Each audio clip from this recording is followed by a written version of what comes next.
Hey there. Welcome to Chilling Lullabies. I'm here to help you relax tonight. So before you get too cozy, take a moment to like the video and subscribe, but only if you genuinely enjoy what I do here. Let me know in the comments where you're tuning in from and what time it is for you. It really makes us feel like the global community it is. Just a heads up, there are only a few ads in the first 15 minutes. And after that, it's all completely ad-free. I hope you'll give this video a chance, because I truly believe you won't find stories quite like these anywhere else. Now, dim the lights, maybe turn on a fan for that soft background hum, and let's begin our evening together. Story 1. The mirrors in Ashwood House had always been wrong somehow, Elena thought, as she stood in the entrance hall, watching her reflection fragment across the antique glass. The silvering had grown spotted with age, creating dark patches that seemed to move when she wasn't looking directly at them. She had mentioned this to Sophia once years ago, but her sister had only laughed. "You're seeing things again, Elena," Sophia had said, brushing her dark hair away from her face, in that particular gesture they both shared. "The mirrors are just old." Now, 3 weeks after the funeral, Elena found herself studying every reflective surface in the house with the desperate attention of someone seeking absolution in silver and glass. The accident had changed everything, of course. It always did. These sudden ruptures in the fabric of ordinary life. One moment she and Sophia had been driving home from their weekly dinner in town, discussing whether to finally sell their grandmother's house, and the next, Elena pressed her fingers against her temples, where a persistent ache had taken residence. The details of that night remained frustratingly unclear, wrapped in fog and the peculiar way memory distorts trauma. She remembered rain on the windshield, the hypnotic sweep of the wipers, Sophia's voice saying something about the turn ahead. Then nothing until she woke in the hospital, alone with a nurse whose face she couldn't quite recall, telling her that her sister had not survived the impact. The house felt different now, emptier in ways that had nothing to do with the absence of another person's footsteps on the stairs or voice calling from the kitchen. It was as if the very atmosphere had grown thin, like air at high altitude that never quite filled the lungs properly.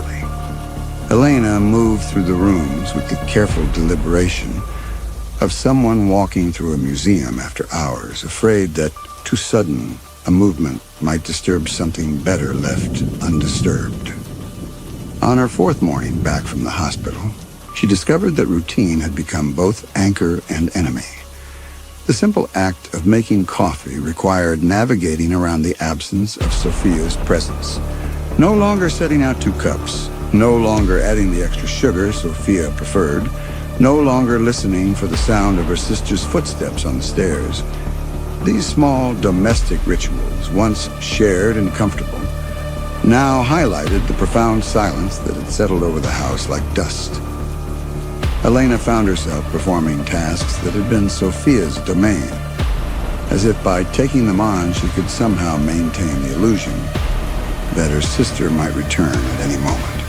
She watered the herbs in the kitchen window that Sophia had tended, dusted the collection of vintage teacups that had been their grandmother's, but which Sophia had always arranged. But these activities felt like a betrayal of her own nature. She had always been the quieter twin, the one who preferred books to domestic pursuits, who noticed the small inconsistencies in daily life that others overlooked. Sophia had been the bright one, the social one, the twin who drew people's attention, while Elena watched from the margins. Even their grandmother in her final years had favored Sophia with her stories about the family history, the old scandals and tragedies that seemed to repeat themselves through generations like a song played on a damaged record. But now, alone in the house, Elena began to understand that her role as observer had given her access to details that Sophia had missed. She remembered conversations their grandmother had started and then abandoned when Sophia entered the room. fragments of family history that had been deemed too troubling for the more vibrant twin to hear. Elena had absorbed these partial revelations without fully understanding their significance, filing them away in the methodical way she approached all information. One such memory surfaced as she sat in their grandmother's old chair by the kitchen window, watching rain streak the glass in patterns that reminded her of tears. Their grandmother had been sorting through old photographs, her arthritic fingers pausing over a faded image of two young women who looked remarkably like Elena and Sophia. The Ashwood women, their grandmother had said, her voice taking on that particular tone that suggested she was speaking more to herself than to Elena. We've always been prone to seeing things others can't. It's not always a gift, mind you. Sometimes it's more of a burden. Elena had asked who the women in the photograph were, but their grandmother had quickly put the picture away, claiming she couldn't remember where she'd gotten it. But not before Elena had noticed the date written on the back in fading ink, 1911. Now, sitting in the same chair where that conversation had taken place, Elena wondered if there had been more truth in those words than she'd cared to acknowledge. The house itself seemed to be watching her, waiting for something she couldn't name. Every creak of settling wood, every whisper of wind through the old windows, carried an expectancy that made her skin prickle with unease. The first time she saw Sophia in the mirror was 3 days after she returned from the hospital. Elena had been brushing her teeth in the upstairs bathroom, the one they had shared throughout their childhood, when she caught sight of a familiar figure in the peripheral edge of the reflection. She turned immediately to look behind her, and for a disorienting moment couldn't reconcile what she had seen in the mirror with the empty doorway that greeted her. When she looked back at the glass, there was only her own face staring back, pale and drawn with grief. But something felt wrong about the sequence, as if her movements and the mirror's response had been slightly out of sync, though she couldn't pinpoint exactly what had seemed off. Her hands were trembling as she set down the toothbrush, because she was certain that for just an instant, her reflection had shown her something that wasn't there. She told herself it was a natural thing, the seeing of the recently dead in reflective surfaces. Grief played tricks on the mind, created phantoms from memory and longing. The brain, struggling to process loss, manufactured images of the beloved's presence as a form of comfort. She had read about such phenomena in her psychology courses at college, before she had dropped out to care for their grandmother in her final illness. But the rational explanation felt hollow when she tried to apply it to what she had actually experienced. The delayed response of her reflection suggested something far more disturbing than simple grief hallucinations. It implied that the image in the mirror was operating by rules that had nothing to do with the normal relationship between object and reflection, person and shadow. Elena began to pay closer attention to mirrors, studying them with the same intensity she had once brought to her academic work. She noticed that the spotting on the antique surfaces seemed to shift when she wasn't looking directly at them, that shadows moved through the silver depths in ways that didn't correspond to any movement in the room itself. Most unsettling of all, she began to suspect that her reflection was not always perfectly synchronized with her actions, as if there were a fractional delay between her movements and their appearance in the glass. But the sightings continued, and they began to follow a pattern that troubled Elena's rational mind. Sophia appeared only in mirrors, never in windows or other reflective surfaces. She was always dressed in the blue sweater she had worn on the night of the accident, the one Elena remembered because it had been a gift from their last Christmas together. And most disturbing of all, the reflections seemed to operate independently. Elena would be combing her hair, and she would swear she saw a hand raised to her throat in a gesture she wasn't making, or catch a glimpse of movement. that didn't correspond to her own actions. Sometimes she would blink and feel as though the reflection had remained open-eyed for just a fraction too long. Though whenever she tried to focus on these discrepancies, they dissolved under direct observation. These violations of natural law left Elena feeling deeply unsettled, not just by their supernatural implications, but by what they suggested about the fundamental reliability of her own perceptions. If mirrors could show her things that weren't there, if reflections could act independently of their sources, then what other aspects of reality might be equally unreliable?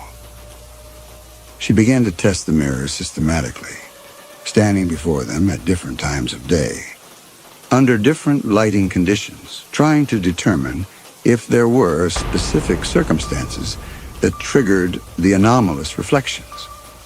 The results were inconsistent in a way that frustrated her methodical nature.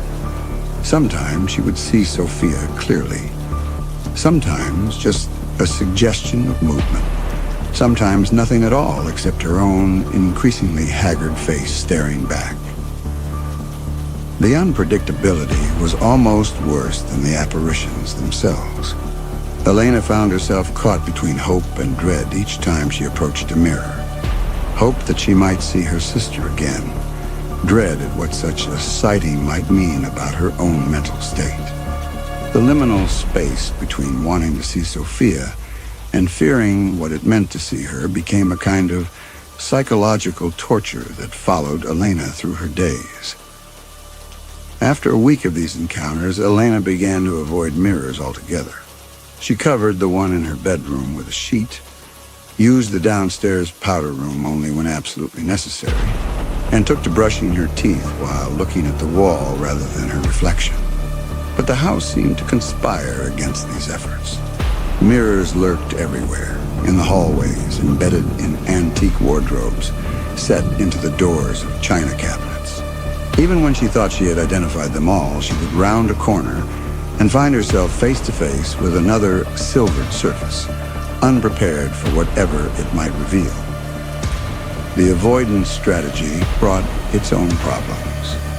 Without the daily ritual of checking her appearance, Elena began to feel disconnected from her own physical presence.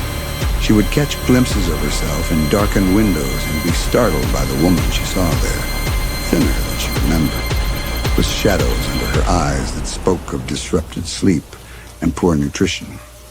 The person in those accidental reflections looked like someone she might pass on the street without recognizing.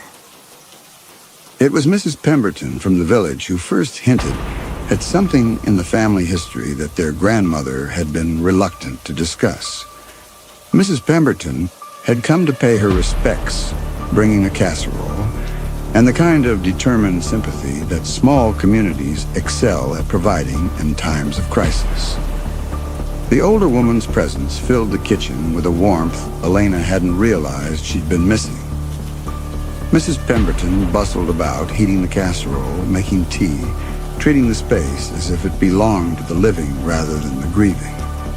Her matter-of-fact kindness was both comforting and painful, a reminder of normal human interaction in a world that had become increasingly isolated and strange. Such a tragedy, she said, settling her considerable bulk into one of the kitchen chairs. And with your family's history with twins, too, your grandmother must have been beside herself with worry, God rest her soul. Elena, who had been only half listening to the older woman's condolences, found her attention suddenly sharpened. The casual way Mrs. Pemberton had mentioned family history suggested knowledge that had never been shared with Elena and Sophia themselves. Our family's history with twins? Mrs. Pemberton's eyes widened with the realization that she had stumbled into territory perhaps better left unexplored. Her teacup paused halfway to her lips, and Elena could see the older woman calculating how much truth would be kind and how much might be damaging. Oh, my dear, I assumed you knew. There were others in your great-grandmother's time. Twins seemed to run in the Ashwood line, She trailed off, shaking her head. Perhaps I shouldn't say more. Your grandmother always preferred to let the past stay buried. The phrase, "let the past stay buried," hung in the air between them like a challenge.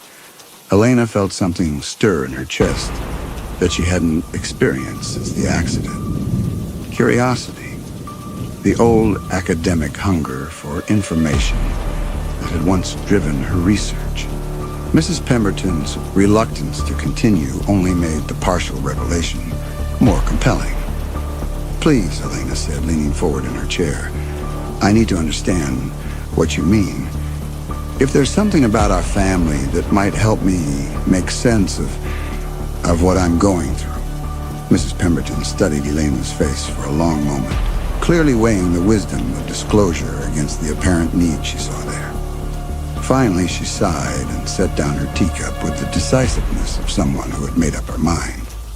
"Your great-great-grandmother had twin girls," she said slowly. "Born in the 1890s, if I remember correctly. Beautiful girls, according to my own grandmother, who knew them when they were young. But there was something unsettling about them. They seemed to share more than just looks, if you understand my meaning. People said they could feel each other's pain, know each other's thoughts, and they were always talking to mirrors, having conversations with reflections that didn't look quite right." Elena felt a chill that had nothing to do with the November weather seeping through the old windows. The parallels to her own recent experiences were too specific to be coincidental. What happened to them? One of them died young. An accident, the record said, but there were whispers in the village that it wasn't as simple as that. And the other... Mrs. Pemberton paused, clearly uncomfortable with the direction of her story. The other lived another 60 years in this very house, but she was never quite right after. Always claimed her sister was trying to tell her something important, trying to warn her about something that was going to happen. She died alone, found one morning in front of the big mirror in the front hall. They said it looked like she had been trying to climb into the glass itself. After Mrs. Pemberton left with her meaningful silences and half-spoken warnings, Elena found herself drawn to the parts of the house she had always avoided as a child. The dusty attic spaces where their grandmother had stored the accumulated detritus of 6 generations. That evening, climbing the narrow stairs to the attic with a flashlight and a growing sense of trepidation, Elena discovered what Mrs. Pemberton had been reluctant to say outright. Hidden beneath layers of dust and moth-eaten fabric, she found a leather-bound diary with C. Ashwood embossed on the cover in fading gold letters.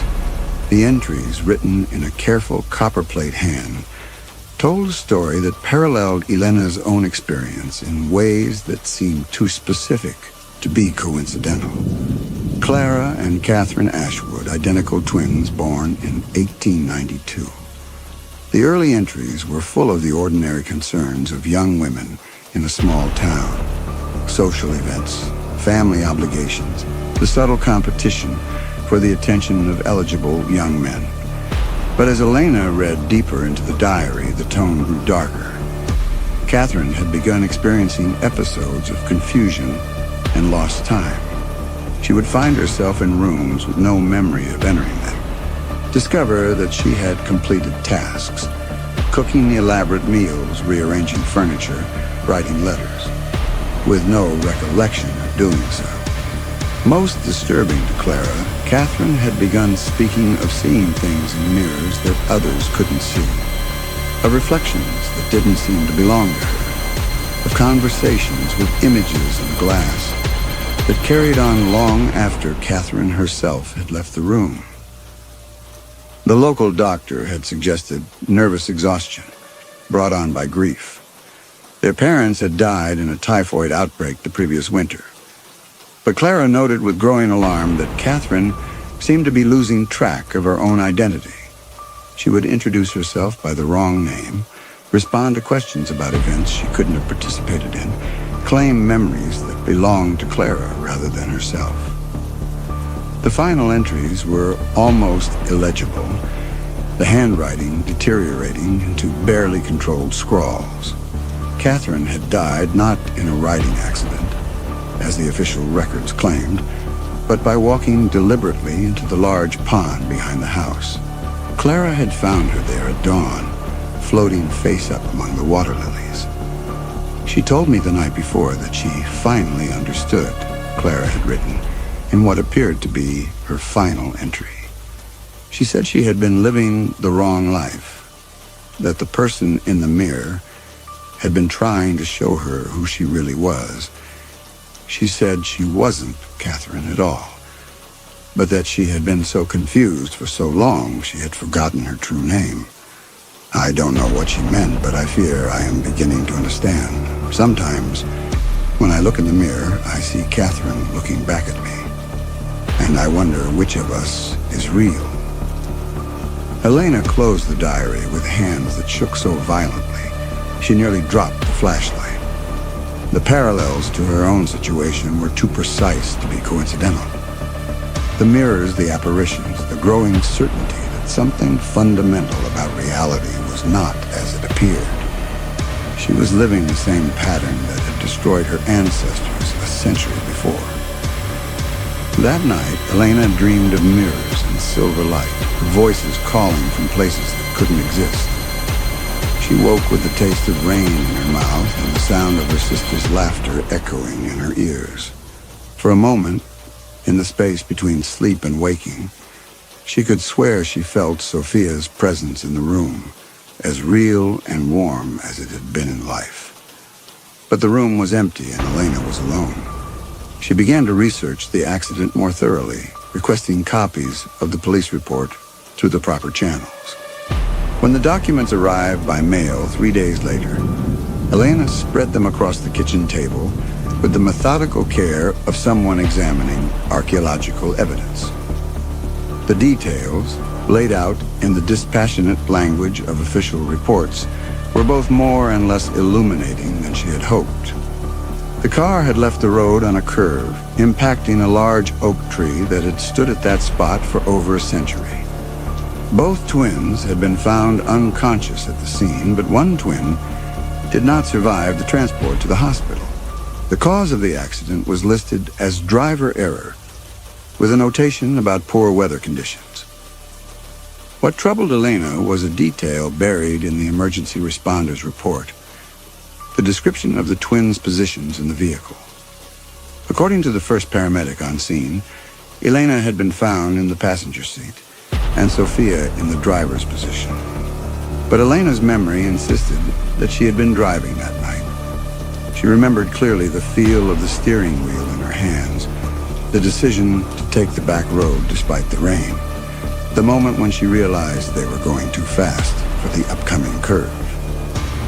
Among the documents was a personal effects inventory from the hospital. Elena scanned the list. 2 purses, their contents scattered and partially damaged by the rain that had entered the vehicle through the shattered windshield. The inventory noted that identification documents for both women had been found mixed together, some damaged beyond immediate recognition due to water exposure. In the confusion of the emergency response, with 2 unconscious identical twins, the initial identification had been provisional, later confirmed through medical records and family notification. But as Elena studied the inventory more carefully, she noticed something that made her hands tremble.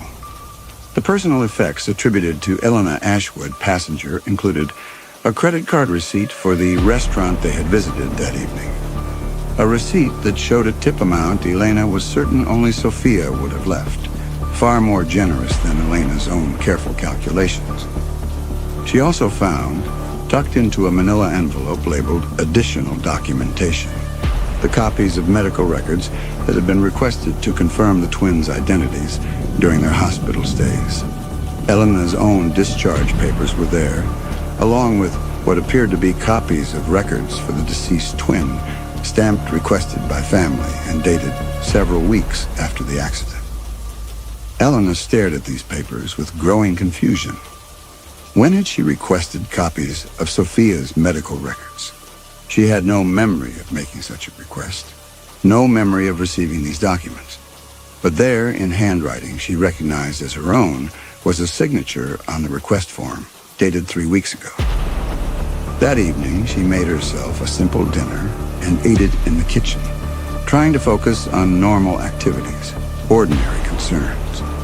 The house felt particularly empty that night, filled with the kind of silence that seems to press against the eardrums.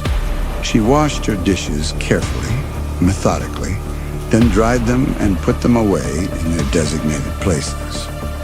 These small rituals of daily life had become important to her since the accident, anchors to normalcy in a world that seemed increasingly unstable. She was turning to leave the kitchen when she caught sight of her reflection in the darkened window above the sink.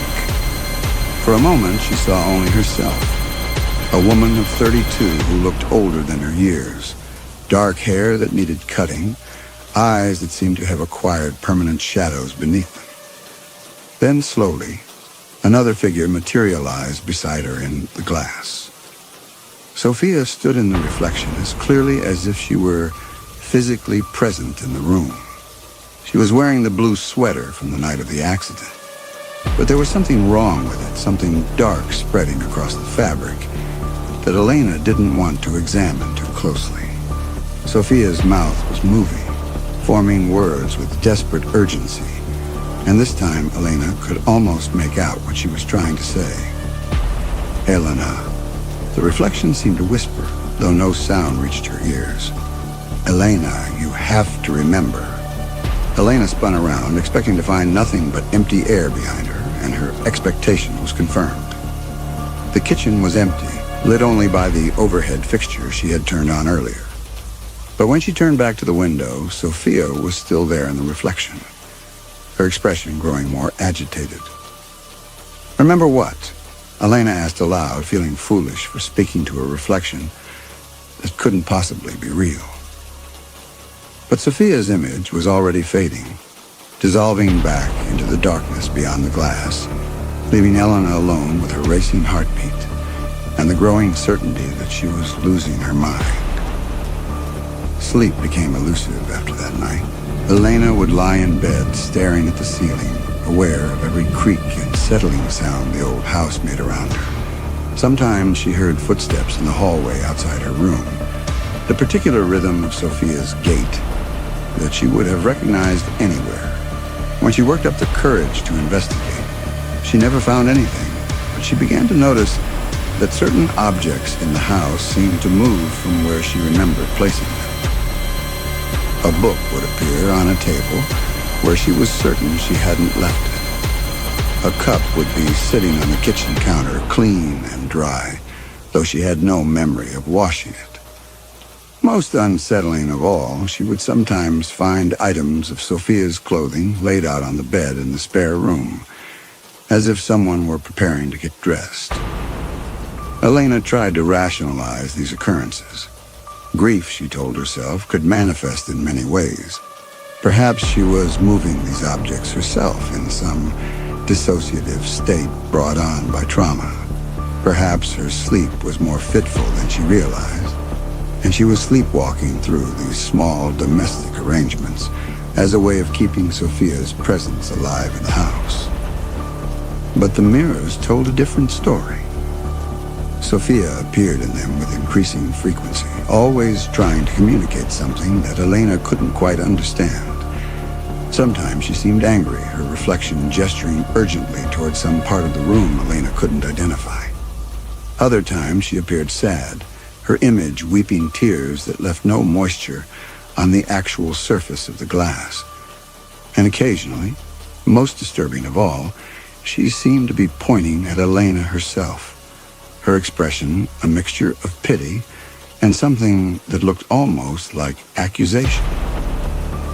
Elena began keeping a journal, documenting each appearance, noting the time and circumstances and her best guess at what Sophia was trying to communicate. Reading back through these entries, she noticed patterns that troubled her rational mind. The appearances were more frequent on rainy days, often occurring near sunset. and they seemed to intensify when Elena was thinking about the night of the accident. 2 months after the funeral, Elena made a decision that surprised her with its clarity. She would visit the site of the accident, see if returning to that place might unlock whatever memories her mind had sealed away. Perhaps confronting the physical location where Sophia had died would finally allow Elena to understand what her sister was trying to tell her. The drive to the accident site took her through the center of town, past the restaurant where she and Sophia had shared their last dinner together. Elena had avoided this route since returning from the hospital, but now she found herself studying the familiar landmarks with the intense attention of someone seeing them for the first time. Everything looked smaller than she remembered, somehow less significant than her memory had made it. The curve where the accident had occurred was about 3 miles outside town, on a road that Elena had traveled hundreds of times throughout her life. In daylight, it seemed impossible that anyone could lose control of a vehicle in such a familiar place. The road was well maintained, the curve gradual rather than sharp, with good visibility in both directions. Elena parked on the shoulder and approached the oak tree that bore the permanent scars of their impact. The damaged bark had begun to heal over the intervening months, but the gouges were still clearly visible. As she examined the scene more closely, she noticed something that made her pause. A small, formal-looking card tucked into the bark where the tree was trying to grow over its wounds. She worked the card free with careful fingers and found herself looking at a business card for Memorial Gardens Monument Services. On the back, in her own handwriting, was a note. Memorial Stone ordered November 15th. Delivery arranged for November 30th. The date was from 3 weeks ago, though Elena had no memory of contacting any monument company. Her hands trembling, Elena looked around the base of the tree and found what she somehow knew would be there. A small memorial stone, elegant granite with simple lettering.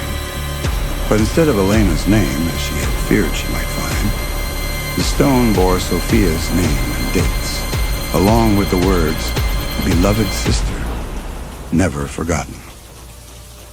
Elena stared at the memorial with growing comprehension. She had arranged this herself during one of those lost periods of time she had been experiencing.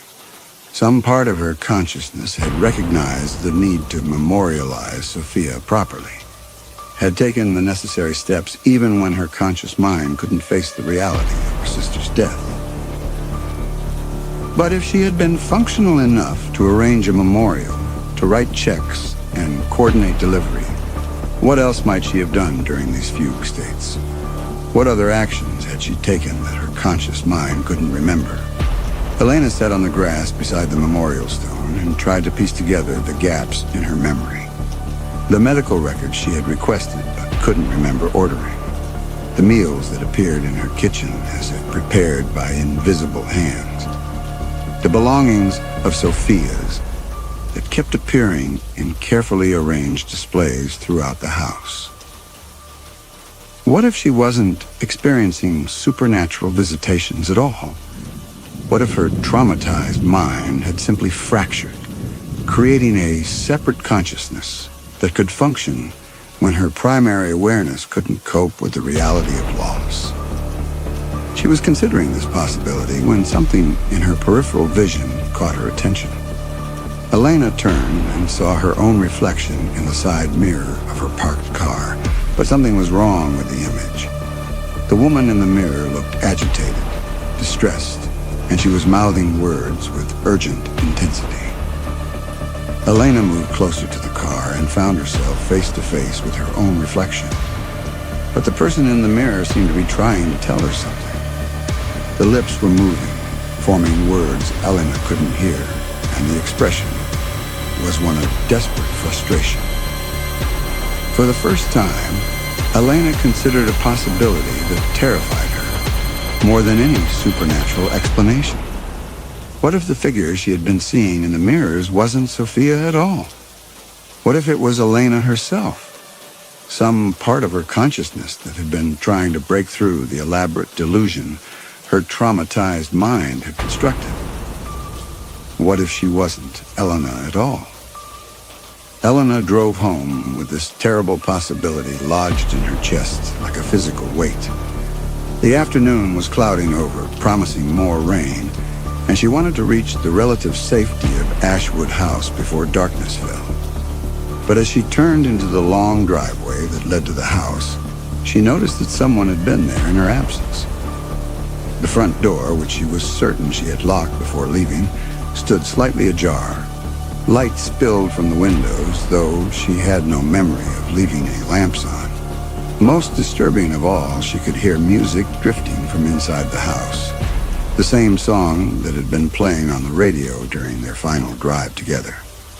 Elena sat in her car for several minutes, engine running, trying to decide whether to approach the house or drive away. But she knew she couldn't keep running from whatever truth was waiting inside. If she was experiencing some kind of dissociative disorder, if she was performing actions she couldn't remember, then she needed to confront that reality rather than continuing to live in the comfortable delusion that supernatural forces were responsible. She approached the front door with the cautious steps of someone entering a crime scene. The music was louder now, clearly coming from the radio in the kitchen. As she pushed the door fully open and stepped into the entrance hall, she could smell something cooking, the familiar aroma of the pasta sauce Sophia had always made for their simple dinners together. Elena made her way toward the kitchen, her heart pounding with each step. When she reached the doorway, she found a pot of sauce warming on the stove, a place set for one at the small table, and no sign of whoever had prepared the meal. But she knew now who had been in her kitchen. It had been her during another episode of Lost Time, preparing a meal in the way Sophia would have done it. Some part of her consciousness, unable to accept that Sophia was gone, had been acting out the familiar routines of the shared life. Elena turned off the burner and backed away from the stove, finally understanding the true nature of what she had been experiencing. She climbed the stairs to the bathroom, steeling herself for what she knew she would find. In the mirror above the sink, she saw herself clearly for the first time in months. But the woman in the reflection looked different somehow. More animated, more vital than Elena felt herself to be. And the mouth was moving, forming words with urgent desperation. "You're not Elena," the reflection seemed to say, though Elena felt the words as much as heard them. "You're Sophia, and Elena is dead." The statement hit Elena like a physical blow, causing her to stagger backward from the mirror. But even as every rational part of her mind rejected the possibility, she felt a cold certainty settling in her chest. The confusion about who had been driving, the gaps in her memory, the way she seemed to know things about the accident that she couldn't possibly remember if she had been unconscious. The meals that appeared in her kitchen, prepared in Sophia's style rather than her own careful, methodical approach to cooking. Elena, if that was indeed who she was, spent the rest of the night moving from mirror to mirror throughout the house, finally ready to hear what the reflection had been trying to tell her for months. In each surface, the same figure appeared, no longer seeming like a separate entity, but recognizable now as a part of herself, the part that had been trying to break through the elaborate delusion her trauma had created. The story that emerged from these confrontations with her own reflection was more disturbing than any supernatural haunting could have been. According to the consciousness that lived in the mirrors, the part of herself that had refused to participate in the delusion, Elena had been driving on the night of the accident. Elena had been the one thrown from the car, the one who died instantly upon impact with the oak tree. Sophia had survived, but the trauma of losing her twin and the guilt of having caused the accident, through her decision to take the dangerous back road in poor weather, had fractured her mind completely. Sophia, who had survived the accident, had experienced a complete psychotic break. Unable to face the reality that she had killed her beloved sister through reckless driving, her mind had constructed an elaborate delusion in which their identities were reversed. She had become convinced that she was Elena, the surviving twin, and that the Elena who appeared in the mirrors was actually Sophia trying to communicate from beyond death. Look at the evidence, the reflection urged during one of these midnight conversations. Look at everything you've tried to ignore. The memorial stone you arranged but couldn't remember ordering. The way you prepare food like Sophia rather than Elena. The fact that you've been living in this house as if you belong here, when Elena always planned to sell it after grandmother died. The suggestion was monstrous, impossible, but it explained so many things that Elena's rational mind had been struggling to process. The confusion about who had been driving, the way she seemed to know things about the accident that she couldn't possibly remember if she had been unconscious. The feeling that objects in the house moved of their own accord. What if she was moving them herself in fugue states she couldn't remember? Most significantly, it explained the mirrors. If she was actually Sophia, suffering from a dissociative disorder brought on by guilt and trauma, then the apparition she saw in the mirrors wasn't a supernatural manifestation at all. It was her own mind's attempt to preserve Elena's identity, to keep her dead sister's memory alive, by creating a phantom presence that could deliver the truth Sophia's conscious mind couldn't accept. Elena, or Sophia, began to examine her life since the accident with this new possibility in mind. The gaps in her memory, which she had attributed to head trauma, could just as easily be explained by dissociative episodes. The way she sometimes found herself in rooms with no memory of how she'd gotten there, the objects that seemed to move around the house, the meals that appeared to prepare themselves, all of these could be the products of a fractured psyche acting without the awareness of the conscious mind. But if this was true, then everything she had believed about herself for the past 3 months was a lie. She was not Elena, the quiet twin who had survived a tragic accident. She was Sophia, the social twin who had killed her sister through careless driving and then retreated so completely from reality that she had assumed her victim's identity. The thought was so unbearable that Elena found herself fighting against it with every rational argument she could muster. The hospital records could be wrong. Bureaucratic errors occurred all the time, especially in the chaos of emergency response. Her memories of being Elena, of living Elena's quieter, more bookish life, felt genuine. The physical sensation of inhabiting her own body hadn't changed since the accident. But late at night, alone in the house that had sheltered 6 generations of troubled Ashwood twins, Elena had to admit that the alternative explanation felt more truthful than anything she had been telling herself for months. She began to test this theory in small ways. She would deliberately place an object in one location, then see if it appeared somewhere else without her conscious knowledge of moving it.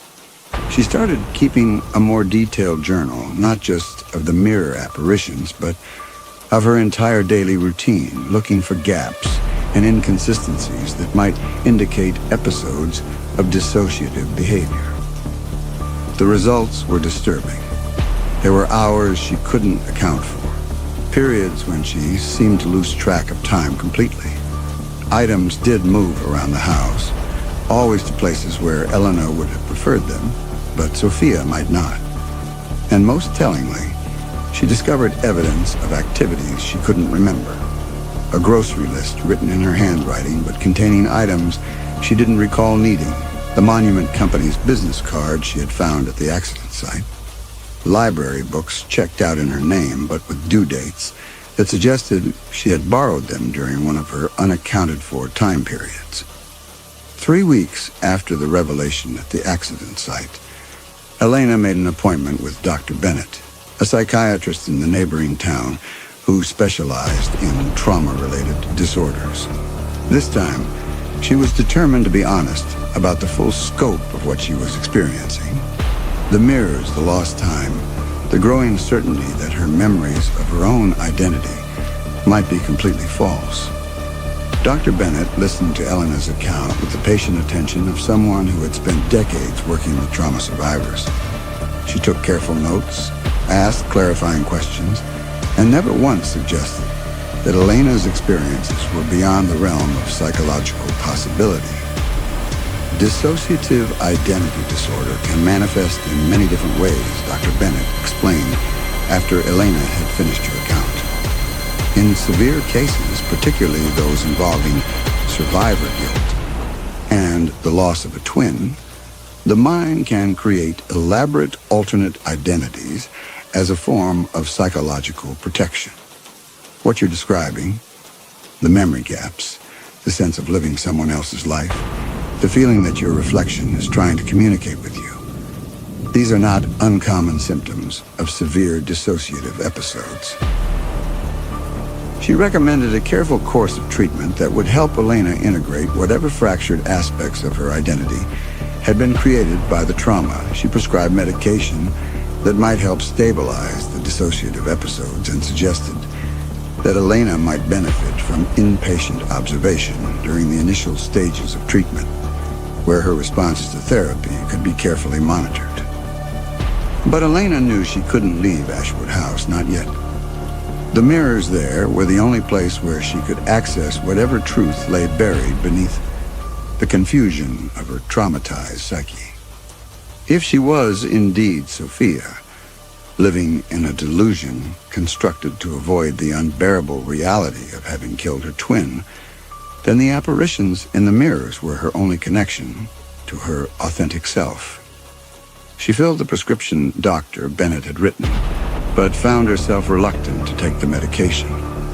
What if it suppressed the very symptoms that were trying to lead her toward understanding? What if the mirrors went silent, and she was left with nothing but the comfortable lie her mind had constructed? Instead, she decided to conduct one final experiment.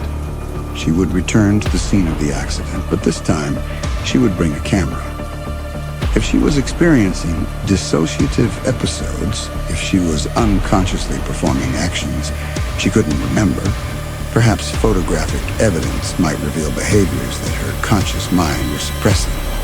The drive to the oak tree took place on a rainy afternoon that eerily echoed the conditions on the night of the accident. Elena parked in the same spot on the shoulder and set up the camera on a tripod, positioning it to capture both the accident site and herself as she moved around the area. But when she returned to examine the scene more closely, something had changed.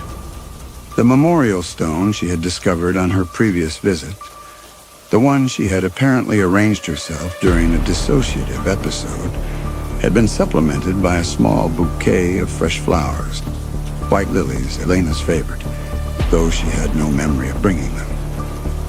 Elena approached the memorial with growing dread. If she had brought these flowers, if she was performing these acts of mourning during her lost time, then it meant her alternate personality was becoming more active, more autonomous. The boundary between her conscious awareness and whatever fractured part of her psyche was acting independently was dissolving. She was examining the flowers when she realized something that made her blood run cold. They weren't just Elena's favorite. They were the same flowers that had been carried at Elena's funeral. Elena remembered choosing them herself, remembered the way they had looked against the dark wood of the casket. But if she was Elena, how could she remember her own funeral? The thought struck her with the force of a revelation that had been building for months. What if the trauma of the accident had been so severe that her mind had fractured completely? What if the person she believed herself to be, Elena, the surviving twin, was nothing more than a psychological construct, a way for Sophia's consciousness to continue existing without having to face the reality of what she had done? Elena turned to look at the camera still running on its tripod and walked over to review the footage she had just recorded. On the small screen, she watched herself move around the accident site, watched herself discover the flowers, watched herself confront the terrible possibility that had been lurking at the edges of her consciousness for months. But the person in the footage looked wrong somehow. Her movements were agitated, erratic. She was speaking aloud to herself, gesturing at empty air, responding to conversations with people who weren't there. And most disturbing of all, she was calling herself by the wrong name. Over and over, the figure on the camera said, I'm Elena, but the voice was unmistakably Sophia's. She was not Elena. She was Sophia. She had always been Sophia and Elena. Her beloved twin, her other half, was dead, had been dead for months, buried in the cemetery while Sophia lived in an elaborate delusion that allowed her to avoid the unbearable truth of what she had done. When Sophia returned to Ashwood House, she moved through the familiar rooms like someone returning from a long journey to a place that was both home and foreign territory. The house felt different now, not because of any supernatural presence, but because she was seeing it through her own eyes rather than through the elaborate fiction she had constructed. She climbed the stairs to the bathroom and stood before the mirror that had been the site of so many impossible conversations. But this time, when she looked into the glass, she saw only herself. Sophia Ashwood, the surviving twin who carried the weight of responsibility for Elena's death. The work ahead would be difficult. She would need to call Dr. Bennett again, but not to discuss the phantom symptoms she had described during her previous visit. She would need to be honest about who she really was, about the dissociative episodes that had allowed her to escape into Elena's identity when her own became too painful to bear. She would need to learn to live with the knowledge that she had killed her sister, that no amount of psychological escape could change that fundamental reality. In the weeks that followed, Sophia began the slow work of reclaiming her own life. The mirrors in the house showed only her own reflection now. No apparitions, no impossible physics, no delayed responses. The supernatural elements had been products of her fractured psyche, her unconscious mind's attempt to break through the elaborate delusion her trauma had created. Now that the truth was acknowledged, the mirrors were simply mirrors again, antique and spotted with age, but no longer windows into an impossible world. Sometimes, looking at her reflection, Sophia could see Elena in her own features, the way she always had when they were children, the shared genetics that had made them almost indistinguishable to strangers. But she was no longer trying to become her sister. She was learning to be herself. Sophia Ashwood, the surviving twin who carried the weight of responsibility for Elena's death, who would spend the rest of her life finding ways to honor her sister's memory while building a future she could live with. The house settled around her into a different kind of silence, not the oppressive quiet of denial and delusion, but the ordinary silence of a place where someone was finally ready to begin the long work of healing.